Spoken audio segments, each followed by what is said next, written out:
L'histoire de Yentl, c'est donc une femme qui se déguise en homme pour pouvoir étudier la Torah parce que en fait, on lui enlève la capacité d'être qui elle est. Et moi, je suis née non juive et j'ai dû donc étudier la Torah parce que c'était ma passion. À l'âge de 12 ans, je savais que j'étais juive, mais j'avais pas le droit d'être juive jusqu'à ce que je me convertisse. Je sais qu'en ce moment, c'est très dur d'être juif en France quand on sort de la salle et qu'on a passé un moment où on s'est connecté à notre source, à Israël, aux enfants, à leur futur, parce que là, ils ont vraiment besoin de vous. Donc, on compte tous sur vous pour venir.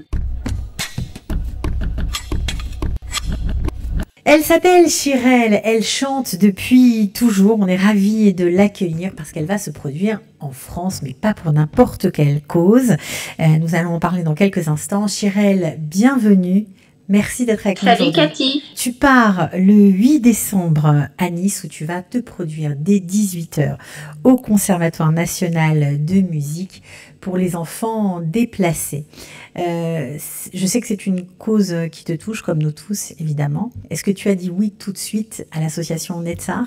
Bien sûr, c'est une association... D'abord, je connais très bien le fondateur qui s'appelle Bruno Lelouch, que j'aime beaucoup, avec qui j'ai déjà travaillé, et donc je lui fais vraiment confiance. Et je l'ai rencontré, il m'a expliqué toutes les choses extraordinaires qu'il a fait pour les enfants depuis le 7 octobre. Je crois même le 7 octobre au soir, il était déjà en train d'organiser cette association, cette nouvelle association. Donc, je suis très heureuse de pouvoir chanter pour Netzar. Alors, pour ceux qui ne te connaissent pas ou qui te connaissent pour ce que tu as fait auparavant, ça c'est un spectacle, on va dire une création très particulière. Est-ce que tu peux nous en dire quelques mots? C'est un spectacle qui a été créé, en fait, il y a pas mal de temps, mais il y a eu le corona, je suis tombée enceinte, la guerre, je suis retombée enceinte, et donc il se joue sur plein d'années, ce spectacle, et comme moi je grandis, alors le spectacle aussi grandit avec les messages que j'ai voulu véhiculer dedans. Donc ça parle des femmes surtout.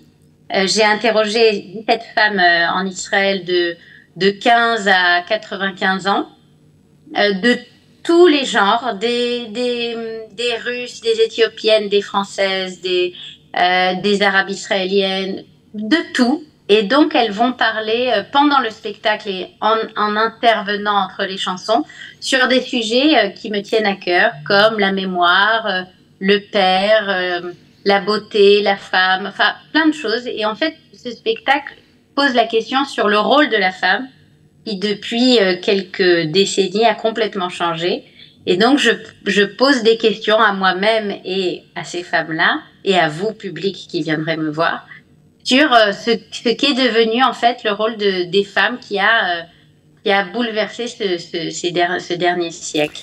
Tout ça, c'est entre donc les chansons de Michel Legrand, de Yentl, qu'on connaît tous et qu'on aime, que je vais essayer d'interpréter avec le plus de cœur possible, et mes propres chansons. Et donc, c'est un fil rouge d'une histoire qui est mon histoire, celle de Yentl du film, et celle de ces 17 femmes, et tout ça s'entremélange.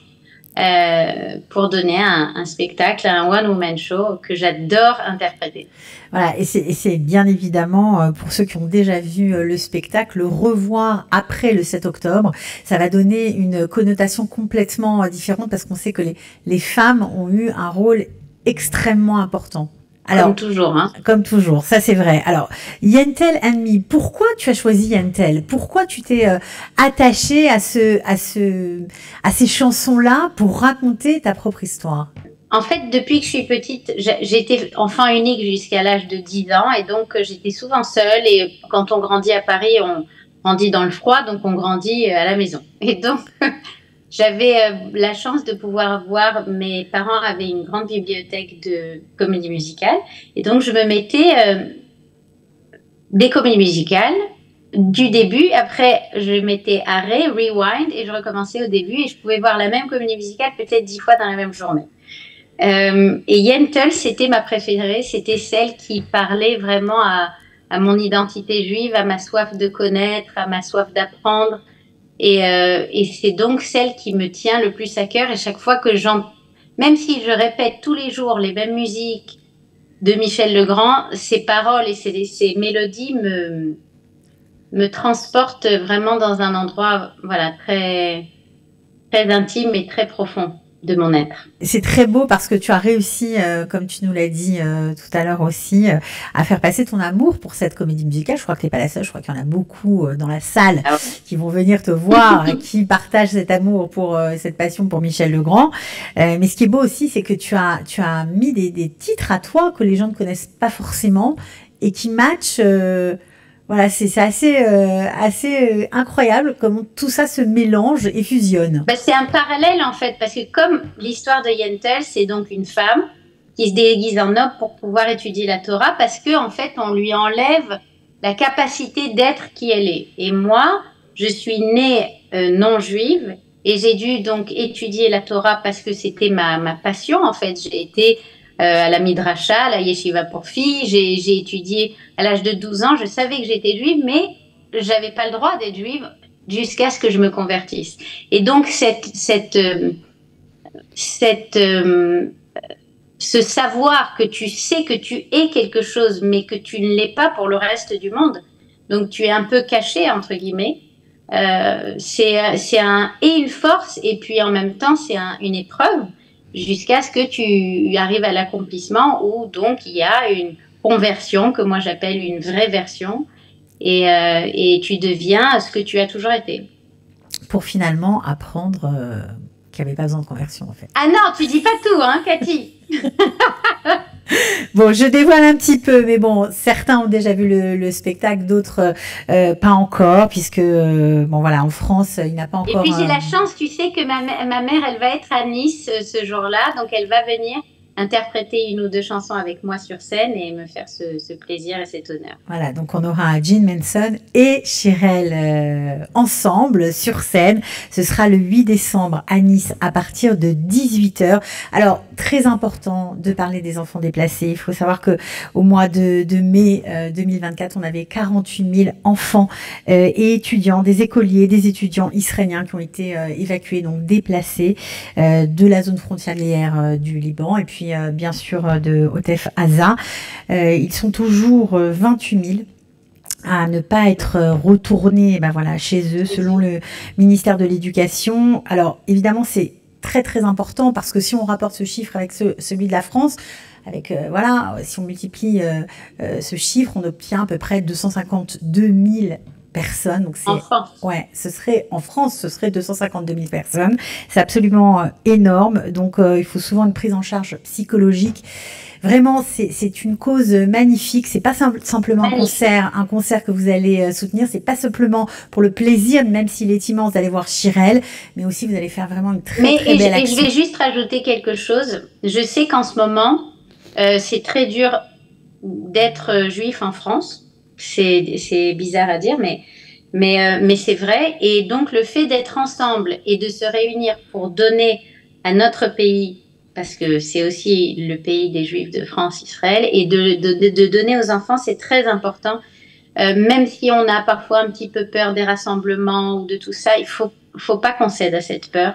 Et il faut qu'on soit ensemble, qu'on arrive à donner cette simcha, qu'on arrive à dégager quand on est tous ensemble, justement, pour récolter des fonds, pour amener de la simcha, pour se réunir et se sentir plus en connexion avec nous-mêmes quand on sort de la salle et qu'on a passé un moment où on s'est connecté à notre source, à Israël, aux enfants, à leur futur, parce que là, ils ont vraiment besoin de vous et donc on compte tous sur vous pour venir. C'est une excuse pour se rassembler, mais le plus important, c'est de se rassembler pour Netzach, pour donner le plus de possibilités à ces enfants qui, vraiment, c'est une épreuve immense qu'ils ont de ne pas pouvoir être chez eux. Voilà, et puis en plus, le spectacle est absolument bouleversant, c'est magnifique, c'est touchant.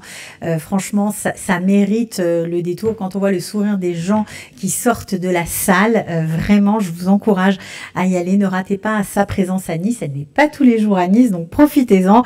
Le 8 décembre à 18h, et puis en plus, ce sera vraiment aussi l'occasion de donner un grand coup de chapeau à Netzach qui n'arrête pas depuis le 7 octobre. Ils ont été d'une aide immense. Ils ont aidé toutes les couches de la population israélienne, que ce soit les soldats, les mamans, les enfants. Vraiment, pour ça, ils méritent votre soutien. Et puis, vous allez vous régaler avec Yentel and Me.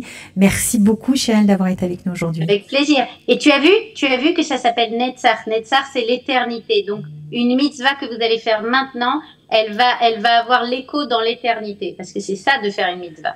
Netzach. Voilà, pas mieux pour terminer. Merci beaucoup, Cheryl. Salut, Cathy.